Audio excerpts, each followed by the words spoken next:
সকালে পাখির ডাকে জঙ্গলের ঘুম ভাঙল। গাছের পাতার ফাঁক দিয়ে সূর্যের আলো জঙ্গলের মেঝেতে সোনালি ছায়া ফেলছে। সৌরভ ও কল্যাণী আজ সকাল সকাল বেরিয়েছে তাদের এক নতুন অ্যাডভেঞ্চারে, জঙ্গলের গভীরে এক্সপ্লোর করার জন্য। দুজনেই ব্যাকপ্যাক নিয়ে রঙিন জ্যাকেট পরে হাঁটছে সবুজে মোড়া সরু পথ ধরে। হঠাৎ করেই কল্যাণীর চোখ আটকে যায়। একটা বিশাল জিরাফ শান্তভাবে রাস্তা পার হচ্ছে, তার লম্বা গলা যেন আকাশ ছুঁয়ে ফেলেছে। বিস্ময়ে চোখ বড় হয়ে যায় কল্যাণীর, আর সৌরভ মুগ্ধ হয়ে তাকিয়ে থাকে প্রাণীটির দিকে।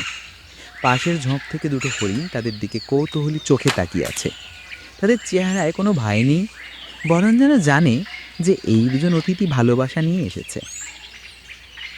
পথের এক পাশে একটু দূরে একটি নদী ধীরে ধীরে বয়ে চলেছে, আর চারপাশে শুধুই প্রাকৃতিক সৌন্দর্য আর নীরবতা।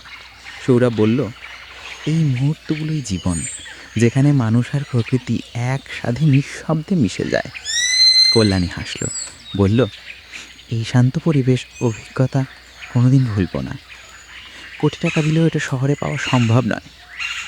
ওদের ট্রেকিংয়ের পথটা আজ শুধু একটা যাত্রা নয়, বরং স্মৃতিতে জেগে থাকা এক শান্তিপূর্ণ গল্প।